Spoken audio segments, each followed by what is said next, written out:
ہم ناران سے 12-13 گھنٹے کا سفر کر کے علی آباد پہنچے، جو کہ حنزہ کا ایک پرسکون اور پہاڑوں سے گھرا ہوا علاقہ ہے۔ چونکہ حنزہ کے لوگ صرف دن میں کام کرتے ہیں اور وہاں سردی بھی انتہا کی ہوتی ہے، جس کی وجہ سے وہاں بہت سناٹا اور وحشت پھیلی ہوئی تھی، اور اسی وجہ سے ہمیں کمرہ تلاش کرنے میں کافی دشواری ہوئی۔ کافی پھرنے پر بھی ہمیں ہوٹل پسند نہیں آ رہا تھا۔ دیکھتے دیکھتے ہم ایک ریزورٹ کے باہر پہنچے، لیکن سب سو چکے تھے۔ ہم نے اونچی آوازیں دیں تو ایک لڑکا آیا اور ہمیں کمرے دکھائے، جو ہمیں پسند بھی آ گئے۔ سامان رکھنے کے بعد ہم اپنے اپنے کمروں میں چلے گئے۔ مجھے ایسا احساس ہوا جیسے مجھے کھڑکی سے کوئی دیکھ رہا ہے، لیکن جب میں نے باہر دیکھا تو وہاں کچھ بھی نہیں تھا۔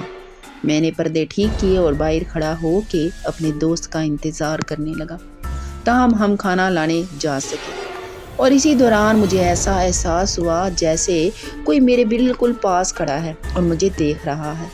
میں نے ادھر ادھر اچھی طرح دیکھا لیکن کچھ بھی نہیں تھا۔ میں نے اسے اپنا وہم تصور کیا۔ واپس آ کر ہم نے ساتھ کھانا کھایا، اور جب میں اپنے کمرے میں پہنچا تو دیکھتا ہوں کہ میرا سامان جہاں رکھا تھا وہاں نہیں ہے، ان کی جگہ تبدیل کی جا چکی ہے اور سامان سلیقے سے رکھا ہوا ہے۔ یہ کام بیل بوائے کا ہو سکتا ہے۔ میں یہی سوچ رہا تھا کہ اچانک سے دروازہ کھٹکھٹانے کی آواز آئی۔ جب میں نے دروازہ کھولا تو باہر اتنا سناٹا تھا کہ اگر سوئی بھی گرے تو آواز کرے۔ البتہ میرے والی راہداری کے آخر والے کمرے کی بتیاں چل رہی تھیں، اور باہر ایک جوتا پڑا ہوا تھا، جسے دیکھ کر میں گھبرا گیا، کیونکہ بیل بوائے کے مطابق اس منزل پر صرف ہم ہی تھے۔ میں نے کافی دروازہ کھٹکھٹایا لیکن اندر سے کوئی آواز نہیں آئی، اور اچانک سے اس کی بتی بند ہو گئی۔ میں ڈرا اور وہاں سے تیز تیز اپنے کمرے کی طرف آنے لگا کہ اچانک میری نظر باہر باغ میں لگے ایک بڑے سینگوں والے مار خور کے سر پر پڑی، جس کا منہ میری طرف ہی تھا، اور اسی اثنا میں نیچے سے ایک بلی آئی اور میری طرف دیکھتے ہی بہت تیزی سے میرے پاس سے ہوتی ہوئی چھت پر بھاگ گئی، جسے دیکھ کر میرے رونگٹے کھڑے ہو گئے، اور میں نے اپنے دوست کو بلایا اور آیت الکرسی کا ورد شروع کر دیا۔ جب میرا دوست آیا تو وہاں کوئی جوتے نہیں تھے۔ اس نے مجھے دلاسا دیا اور بولا میں تمہارے کمرے میں لیٹ جاتا ہوں، جو میں نے مناسب نہیں سمجھا اور اسے واپس بھیج دیا اور اپنے کمرے میں آ کر لیٹ گیا۔ میں اسی بارے میں سوچ رہا تھا کہ مجھے ایسا لگا کوئی میرے سر پر ہاتھ پھیر رہا ہے اور مجھے دبا رہا ہے۔ تھکاوٹ ہونے کی وجہ سے مجھے کافی سکون آیا، لیکن ڈر بھی انتہا کا لگا۔ جیسے تیسے کرتے میں نے رات گزاری اور صبح اٹھتے ہی بیل بوائے کو بلایا اور تفصیلاً سب پوچھا، جس پر اس نے بتایا کہ یہاں ایسا کچھ بھی نہیں ہے، یہ محض آپ کا وہم ہوگا، ہم یہاں کئی سال سے ہیں، ایسا کوئی واقعہ ہمارے ساتھ یا یہاں آنے والے مہمانوں کے ساتھ کبھی نہیں ہوا۔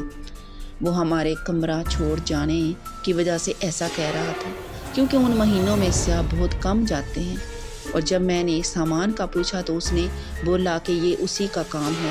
تب میں نے اس کو اپنے کمرے میں جانے سے بالکل منع کر دیا، لیکن میں دروازہ کھٹکھٹانے اور بتیاں جلنے بجھنے والا معاملہ کیسے بھول سکتا تھا۔ خیر ہم نے دن گزارا، اور رات کو پھر سے میں اپنے کمرے میں گیا تو میرا سامان پھر سے سلیقے سے رکھا ہوا تھا، جس پر مجھے غصہ بھی آیا اور حیرانی بھی ہوئی کہ میرے منع کرنے کے باوجود بیل بوائے کمرے میں کیوں آیا۔ چونکہ رات ہو چکی تھی تو سوچا صبح پوچھوں گا۔ رات پھر کسی نے دروازہ کھٹکھٹایا۔ ڈرتے ہوئے جب میں نے دروازہ کھولا تو وہی سناٹا اور اسی کمرے کی بتیاں جل رہی تھیں، جسے دیکھ کر میری سانس بند ہونے کو آئی اور حلق بالکل خشک ہو گیا۔ میں نے جلدی سے دروازہ بند کیا، لیکن ایسا احساس ہوا کہ کوئی اندر آیا ہے۔ میں نے آیت الکرسی اور کل پڑھنے شروع کر دیے اور بولا تم جو بھی ہو چلے جاؤ یہاں سے۔ میں اسی ڈر سے لیٹ گیا اور سونے کی کوشش کرنے لگا، لیکن پھر گزشتہ رات کی طرح مجھے احساس ہوا کوئی میرے بالوں میں کوئی ہاتھ پھیر رہا ہے اور مجھے دبا رہا ہے۔ وہ رات مجھے میری آخری رات لگ رہی تھی۔ جب صبح ہوئی تو میں نے بیل بوائے کو بلایا اور تھوڑا غصہ کیا کہ میرے منع کرنے کے باوجود وہ میرے کمرے میں کیوں گیا۔ اس نے ٹال مٹول کرنے کی کوشش کی، لیکن میں کافی بضد تھا۔ تب اس نے بتایا کہ یہاں ایک روحانی مخلوق رہتی ہے، جو کہ اس کے مطابق کبھی اس زمین کی مالکین ہوا کرتی تھی، لیکن وہ کسی کو پریشان نہیں کرتی اور نیک روح ہے، اور وہ بہت کم عیاں ہوتی ہے، اور سیاہ نہ ہونے کی وجہ سے اسے ہم سے جھوٹ بولنا پڑا تھا۔ پھر ہم نے وہاں سے جانے کا میں ہی بہتری سمجھی۔ چونکہ حنزہ کے لوگ بہت مہمان نواز اور خوش طبیعت ہوتے ہیں تو میرے خیال میں وہ مہمان نواز ضرور تھی جو آنے والے سیاحوں کا خیال رکھتی تھی، لیکن کبھی کبھی مجھے وہ وہم لگتا ہے۔ ڈیئر ویورز، کہانی چھوڑ کر جائیے گا نہیں، یہ بہت انٹرسٹنگ ہونے والی ہے کہانی۔ یہ میری خالہ کے ساتھ واقعہ پیش آیا۔ میری خالہ خان پور میں رہتی تھی۔ یہ 2004 کی بات ہے جب وہ اور خالہ ہمارے پاس آ گئے۔ کچھ دن وہ ہمارے گھر رہے، پر انہوں نے رینٹ پر گھر لے لیا اور وہ شفٹ ہو گئے۔ وہ گھر کافی پرانا بنا ہوا تھا اور اسے دیکھ کر خوف آتا تھا۔ ہم بہت کم ان کے گھر جاتے، اسکول سے آ کر ٹیوشن چلے جاتے، گھر رہنے اور کہیں جانے کا ٹائم ہی نہیں ملتا تھا۔ امی دن کے ٹائم خالہ کے پاس رہتی۔ خالہ کی طبیعت ٹھیک نہیں رہتی تھی۔ خالہ لوگوں نے جو گھر لیا تھا وہاں پہلے ایک کرسچن فیملی رہتی تھی۔ ان کا آدمی کالا جادو جانتا تھا۔ کافی لوگ ان کے پاس آتے تھے۔ محلے والوں نے تنگ آ کر وہ گھر خالی کروا لیا۔ اس کے بعد وہ گھر خالہ لوگوں نے خرید لیا۔ اس گھر سے عجیب سا خوف آتا تھا۔ خالو کے پاس ابھی کوئی اچھی جاب نہیں تھی۔ وہ جو بھی گھر لیتے، اس گھر کا رینٹ کم تھا، اس لیے ادھر گزارا کرنا تھا۔ ان کو ابھی اس گھر میں کچھ دن ہی ہوئے تھے کہ عجیب عجیب واقعات ہونے لگ گئے۔ کبھی دیوار پر خون لگا ہوتا، کبھی صحن میں گوشت کے ٹکڑے پڑے ہوتے، کبھی کپڑوں پہ کٹ لگے ہوتے، تو کبھی گھر سے چیزیں گم ہو جاتی۔ خالہ جب خالو کو بتاتی، وہ کہتے ہم وہم ہے تمہارا اور کچھ نہیں۔ وہ ان باتوں کو نہیں مانتے تھے۔ وقت ایسے ہی گزرتا گیا۔ خالہ کے گھر بیٹا ہوا ہم سب ہسپتال دیکھ کر اسے میری امی نے خالہ کو کہا کہ تم ہماری طرف آ جاؤ، چلا نہا کر چلی جانا، لیکن خالہ نہ مانی اور اپنے گھر چلی گئی۔ دن کے ٹائم ہم اور امی ان کی طرف رہتے، رات کو جب خالو آ جاتے تو ہم اپنے گھر آ جاتے۔ میرے پاپا تب سعودیہ میں جاب کرتے تھے۔ گھر پہ ہم بچے اور امی ہوتے تھے، اس لیے امی خالہ کی طرف زیادہ رہتی تھی۔ بچہ 3 دن کا تھا، سردیوں کے دن تھے، دسمبر کا مہینہ تھا، سب لوگ جلدی کھانا کھا کر بستر میں لیٹ جاتے تھے۔ ہمیں بھی اسکول سے چھٹیاں تھیں۔